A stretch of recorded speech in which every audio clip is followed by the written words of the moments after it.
Hello. All right. Thank you very much.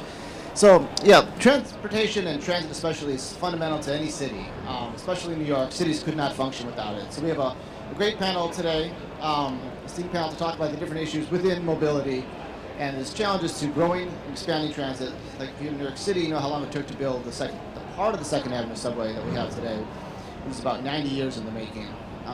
But many cities face many challenges in transportation, and there's new innovations that are coming about. So, without further ado, I'll introduce our esteemed panel.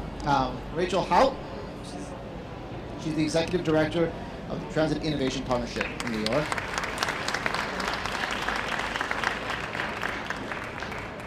The Honorable Gregor Robertson, the Mayor of the City of Vancouver.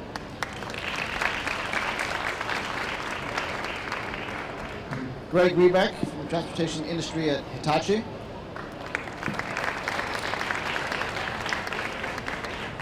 And Matt Coles, the President of Hrebek Transportation Systems.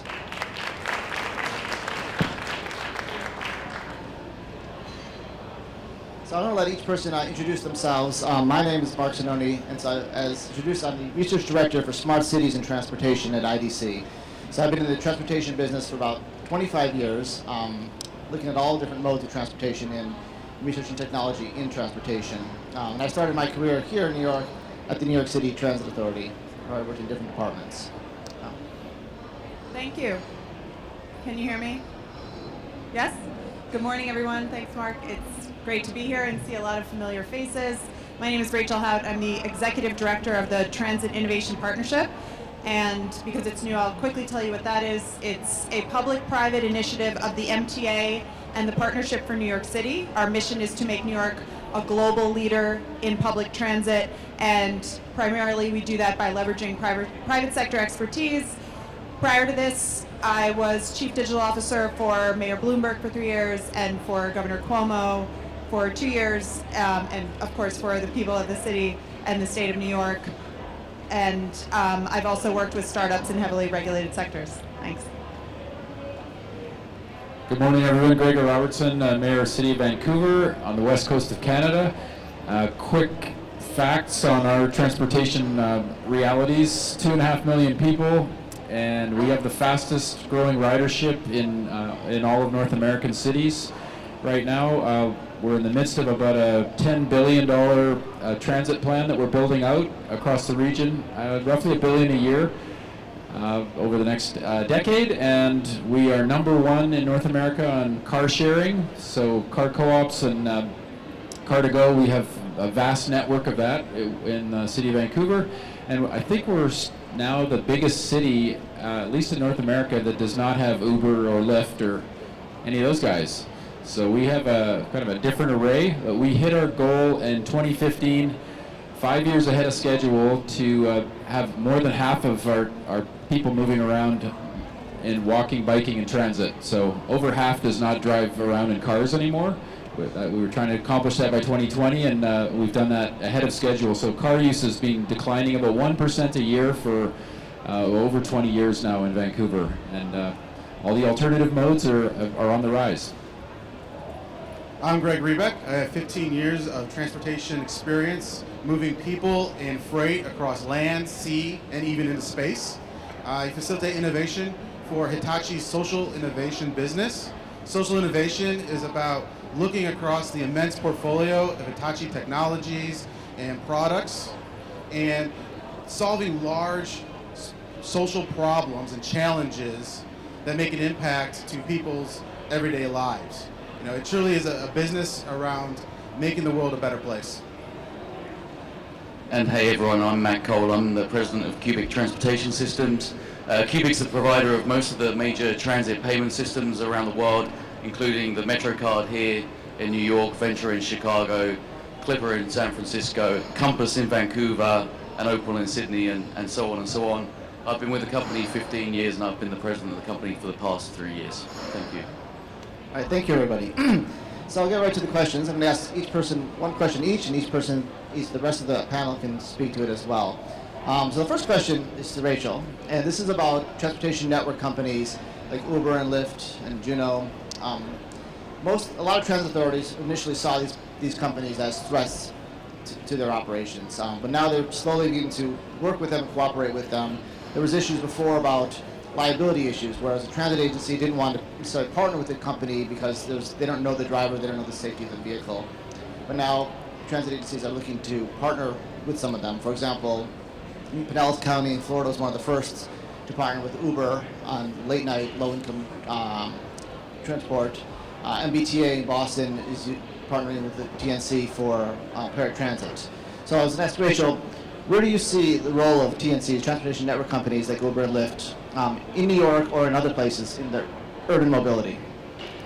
So I think this is such an interesting question, and it could be answered in many different ways. So I think where we can start is where we can learn from these networks and where we identify best practices that can be applied in public transit. So the obvious pieces here that are relevant to New York is data.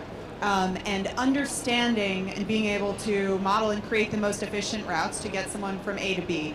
And this is something that is critical to not just day-to-day operations and real-time decision-making, but planning. Where do we need added capacity? Where are stations or subway stops, where do they need to be enhanced? Where do they potentially need to be moved? Where do new routes need to be created? And the incredible amount of data that's been created by these networks is very powerful, and I'd say that that's one area that we're looking to learn from the expertise there. I would point to examples in other cities where we've seen some interesting best practices. For example, companies like Via taking over or being licensed to provide technology in Austin, Texas, being able to cut costs for their paratransit services and triple ridership and improve by many metrics customer service, because you're able to provide more real-time service and more more personalized service. So I think that's, if we'd have to start by looking at what can we learn from them. And I think the other major point to keep in mind is they are in many ways already a part of our public transit. People are rarely just taking one mode of transit throughout the day, and we need to recognize how people already are moving through New York. Even just the conversation this morning where Miriam was asking how people were getting around, we have to follow what people are using, and we have to understand what they're using so that we can adapt our own systems in public transit and adapt and make sure they're most efficient. So I'd say that those are two areas that are very interesting from that perspective. That's great, thank you. Anyone else want to comment on that? Question? Okay. We don't have the data. So. Okay, and that's true. Origin and destination data is critical, whether in any mode of transportation, whether it's aviation or transit. So if people are taking it from their home, we can get a point of that. And I should note that all of those companies in New York are legally mandated to provide their trip data to the Taxi and Limousine Commission, and so it's publicly available not just for public transit and public organizations, but for the private sector and civic innovators who I see in this crowd. Okay, great. So on the topic of TNCs, I think Vancouver is unique in that it's probably the largest city in America and Canada that does not have any transportation network companies there. And I think the entire province is like that. But like New York City was struggling with it. The mayor wanted to put a cap on the number of TNCs, and Uber and Lyft fought that. I think there's 13,000 yellow medallion taxis, but almost 100,000, I believe, Uber and Lyft registrants and TLC plates, I believe. It's a giant number, which adds to congestion. It also lowers profitability for individual drivers, but the TNCs like having as many drivers as possible.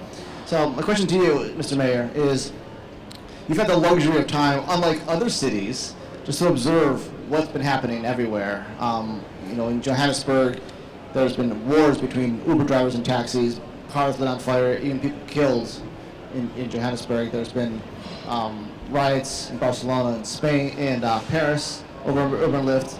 And then in the United States, you see efforts like Austin, which try to do a bigger background check on drivers, get fingerprints, and the Uber and Lyft spend millions of dollars to fight it.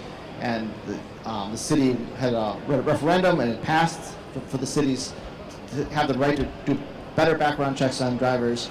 And then rather than comply, Uber and Lyft then left the city of Austin and appealed to the state government in Texas to create one, to invalidate that rule, and then to prevent municipalities from having the ability to regulate them. And this is Uber and Lyft have done this in other places as well. So having the luxury of being able to see what other cities have done and what has happened in the absence of regulation or even with regulation, what do you plan to do in Vancouver, if you, at all, to introduce TNCs as part of the transportation network? And what would you do correctly from the outright?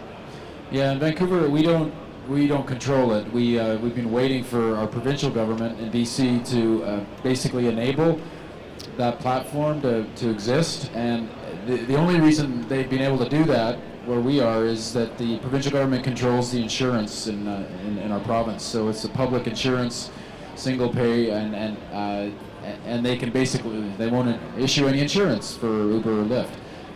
So they've been able to block it, and it definitely, some of that has been political to protect the cab companies, but there have been those, I think, valid concerns about background checks, service for persons with disabilities, which the taxi industry is required to deliver.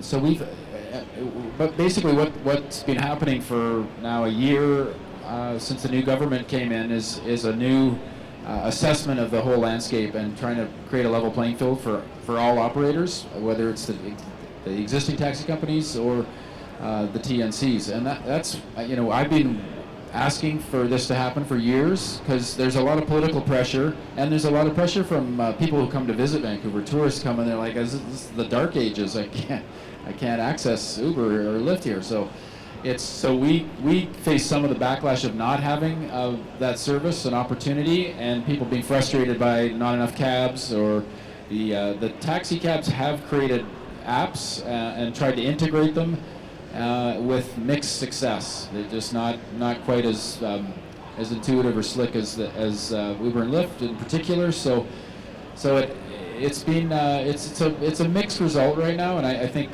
we're looking forward to having a new seamless system that's learning from the kind of best practices in other cities and the mistakes that have been made in other cities.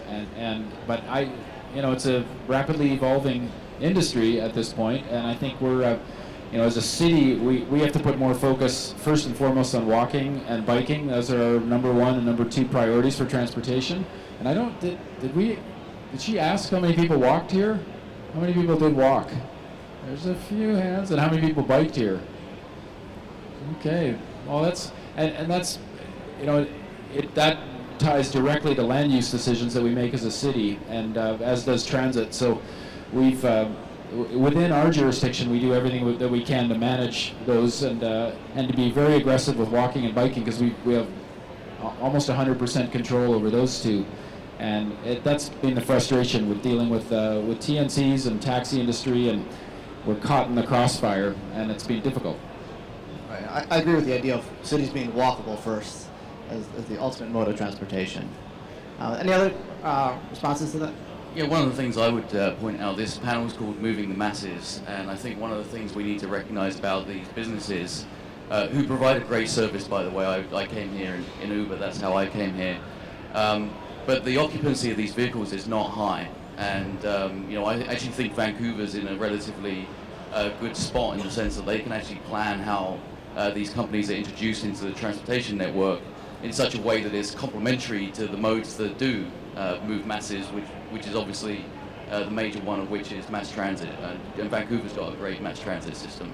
And just, I'd be remiss to add that I completely agree, and given the focus on moving the masses, one of the things, so unfortunately congestion pricing was not enacted most recently in the most recent budget in New York State, but fortunately the for-hire vehicle companies were on board with passing comprehensive congestion pricing. So what passed was just a for-hire vehicle charge, which is not really strong enough or comprehensive enough to be congestion pricing, and that's obviously one of the important levers.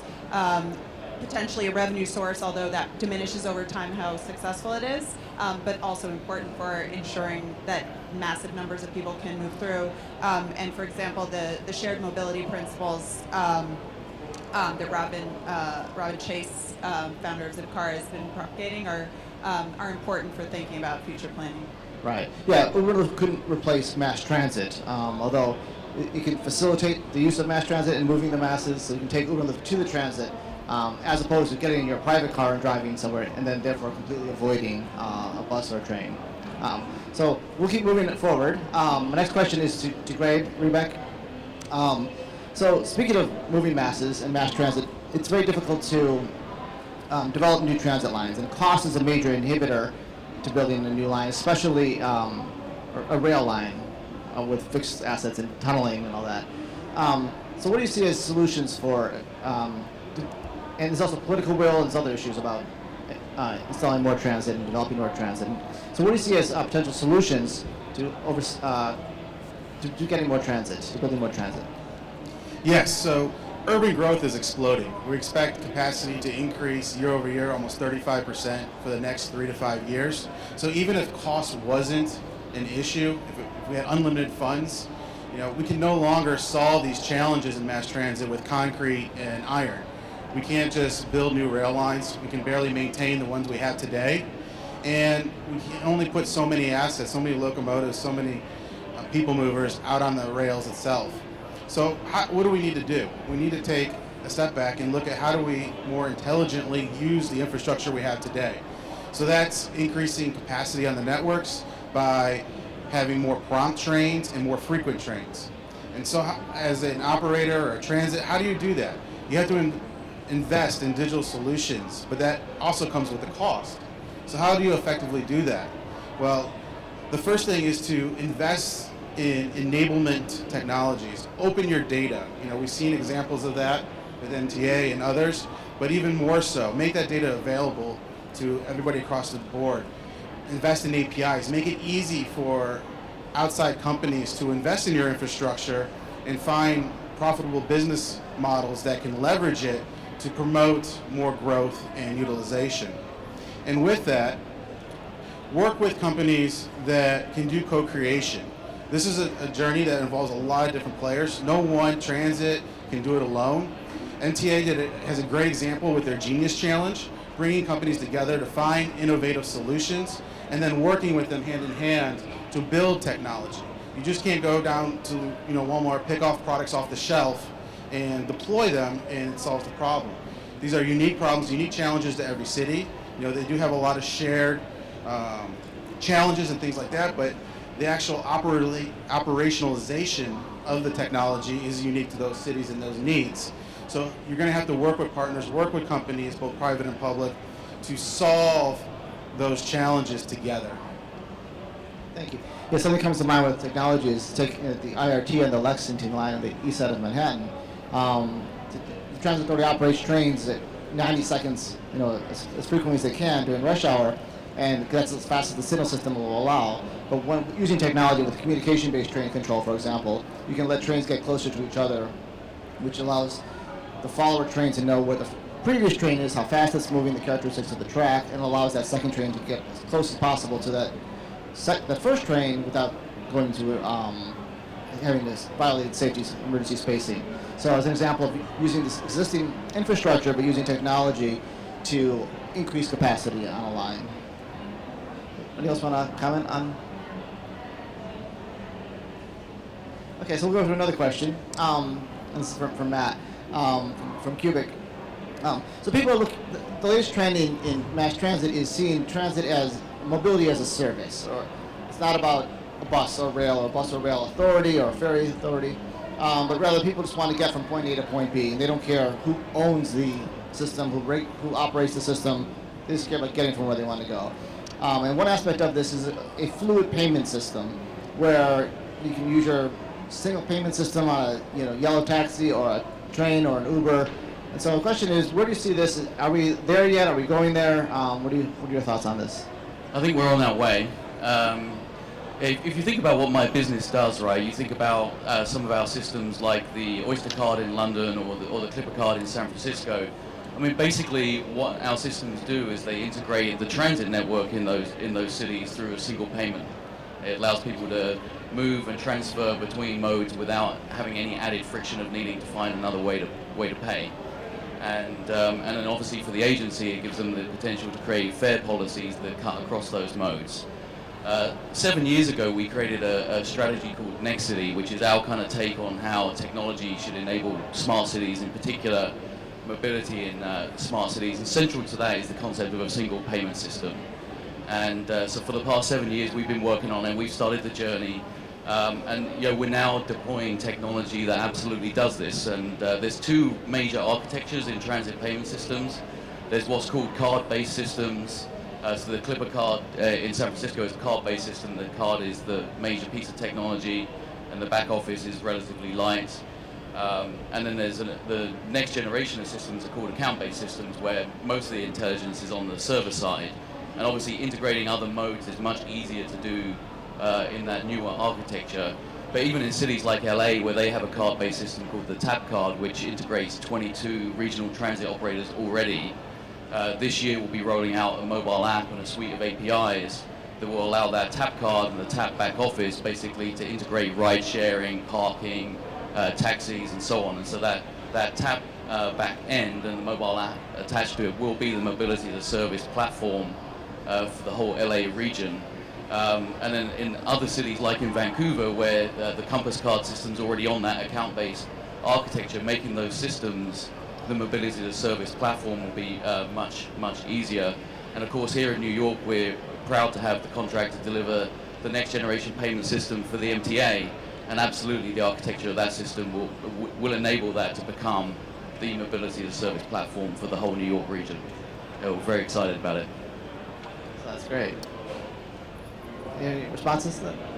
Well, I think it's enabling a lot more, not only at the human scale and sort of smarter travel.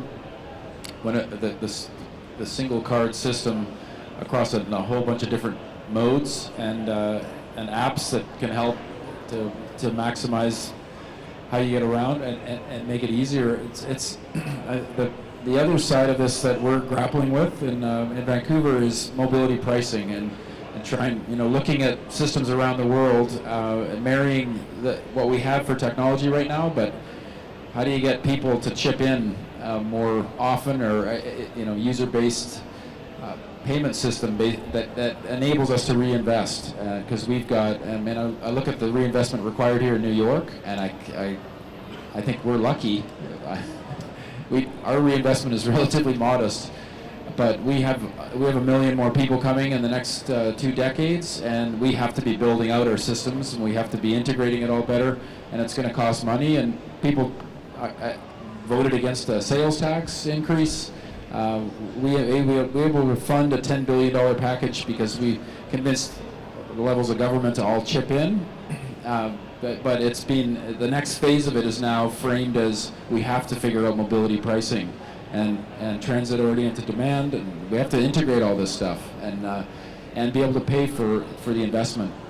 And there's still a lot of sensitivity on it. It's a piece that there's a lot more engagement that needs to happen with the citizens to figure out what is acceptable and is it going to be worthwhile. There's still skepticism, and there's a lot of criticism about congestion taxes, and a bucket bridge and these ideas that have come up, and they get shot down pretty fast.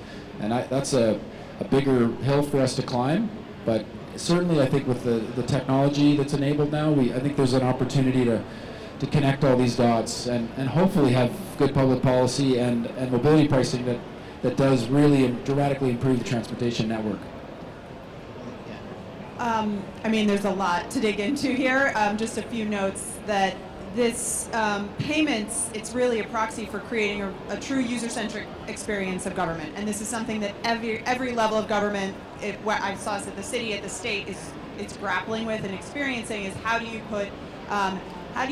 redesign and reorient a system that many times was not initially created with that end purpose in mind. If you look at historically how technology was created in government, to put the customer at the center, and that's really the key of what what Matt's talking about and what Hrebek is talking about. So I think it's incredibly exciting, and it has so much potential as you build on that to create a really personal experience and to understand the needs of our customer. There's so much that we don't know in public transit. The other piece that the mayor brought up very aptly is funding. and many New Yorkers don't realize how heavily subsidized their subway ride is. It's one of the most, if not the most, it's one of the most subsidized, from a fare box collection perspective, rides in the world. And we also have a flat rate wherever you're going. And so this is one of the reasons why it's so important for us to think about things like congestion pricing, value capture, bus lane enforcement, which not only will help to speed buses, and it was interesting to see earlier that there was the lone bus rider in the crowd. Thank you. That's a huge opportunity for us in New York because the infrastructure is so much more flexible and the connectivity is there for the most part. But in addition to that, bus lane enforcement also provides revenue. So these are some of the challenges that we're looking at, and I think it's an incredibly important conversation that you have to have when you're talking about all these exciting new ways to move the masses. Speaking of buses and congestion, I remember there was a study the Transit Authority or the MTA did like 20 or 30 years ago. It was called Faster Than Walking. And I looked at, was it faster to walk or take the bus across town? But we have like a few minutes left only, so I'll give it 1 minute or so. Any final comments? And I'll start with Matt and come down the line here. Yeah, my final comment, I'd just pick up on the funding issue. And Mr. Mayor, you're not the only location struggling with that issue. And one of the things that most nations need to deal with is how road infrastructure gets paid for because of the decline in gas or petrol revenues because of electrification of vehicles. And I think that there's a huge opportunity, I think, for government to really think how mobility is priced in such a way that we actually incentivize behaviors that optimize how people travel, and make those modes like transit that creates the most density, is the most efficient in terms of solving congestion, actually building a funding platform that not only collects enough revenue to pay for all the infrastructure needs we have, but actually incentivizes optimal travel across the region. So as we connect suburbs to urban areas, in order to promote adoption of mass transit, we need to make it convenient and easier than actually driving into the cities. So a unified payment system that gives a unified customer experience, that door-to-door, first mile and last mile, is a big enabler of that, because now it becomes more convenient for me to go on, say I want to go from point A to point B, and I make one payment. I don't have to schedule a taxi or an Uber or figure out where I'm going to store my bicycle and then get on a train and then figure out what do I do when I get off the train because I left my bike at the station. So having that unified experience makes it more convenient, easier for people to adopt and use mass transit. They don't have to look for parking spots. It's such a huge enabler having that door-to-door mobility as a service that will really change how people move throughout urban areas. Yeah, maybe I would just speak to connecting the dots with transportation to what we have to do with dealing with climate change and getting zero-emission vehicles and transportation in general, and it's a top priority for us. And we've made we're among dozens of cities now that have made a commitment to go 100% renewable with all of the energy used in the city. And transportation's a huge one, and the emissions are massive. We see cities like Paris, Mexico City, Madrid banning diesels, closing down roads in the center of their cities for public health reasons. So the impacts, I think the health and climate impacts of transportation are quite dramatic. And that's a piece that I think if we can ensure that we're integrating zero emissions and renewably powered transportation systems in all of this innovation and convenience, which is absolutely critical. I think it's a win-win-win, and it enables us to get around and in a clean way. We can already do that walking and biking, but that doesn't work for everybody. Obviously, the scale of our cities, but it's really interesting seeing the data from as bus fleets are now being transformed to zero emission, how much drop in emissions that creates. It's many bus fleets are extremely high impact. They carry a lot of people, but there's a lot of benefits, I think, with transforming all this infrastructure and going green with it, and at the same time that we're taking all these other steps in innovation. Incredibly important points, and I would just add, and also on a positive note, that a lot of our focus is on how public transit is critical to the future of the city. We know that it is. We know that the region and the city can't survive without it. Since our lens is on private sector involvement, it is important and inspiring to remember that there is so much innovation happening right now.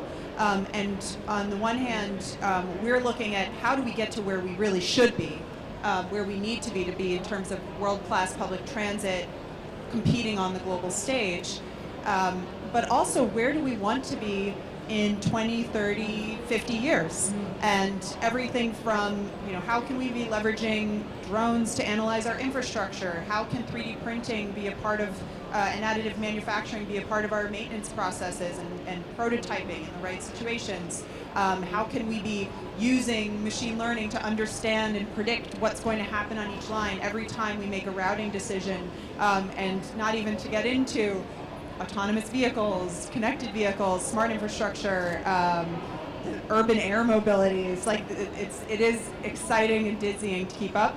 But what I would say is the leadership at the MTA right now is incredibly receptive to innovation, and it's a huge opportunity. It's a very exciting moment, and we've seen enormous appetite from the private sector, from innovators, from technologists, and bringing those together, we think it has enormous potential. So we're very excited to be pursuing that, and we welcome participation and engagement from all of you.